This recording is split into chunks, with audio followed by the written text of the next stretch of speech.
नमस्कार मित्रांनो, हळद रुसली कुंकू हसलं या मालिकेच्या 26 डिसेंबरच्या भागात आपण पाहणार आहोत. गौतमी तर आता बाळजाबाईलाच धमकी देत असते. ती तिला म्हणते, माझ्या नाटकावरून जर पडदा उठला तर मी तुमचं खरं नाव दुष्यंतला जाऊन सांगेल. आता दुष्यंत अमेरिकेला जाणार असतो, त्यामुळे आता कृष्णा देवापुढे हात जोडतच प्रार्थना करत असते की दुष्यंत सरकारांचं सपान पूर्ण होणार आहे, तर त्यात कुठला पण अडथळा यायला नको. परंतु त्याच वेळी आता मैनावती तिथे येऊन बाळजाबाईला सांगते की पूजा घरात नाही आहे, ती गायब झाली आहे. तर आता घरातील सगळेच आणि त्याबरोबर आता दुष्यंत आणि कृष्णासुद्धा पूजाला शोधत असतात. तर बाळजाबाई आता फोन करून विचारते, त्या पूजाचा काय पत्ता लागला का रे, सापडली का ती?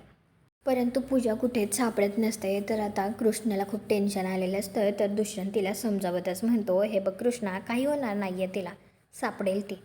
तुम्हाला हा भाग कसा वाटला ते कॉमेंट करून नक्की सांगा. व्हिडिओला लाईक करा, आपल्या मराठी मालिका चॅनलला सबस्क्राईब करा. भेटू पुढील भागात.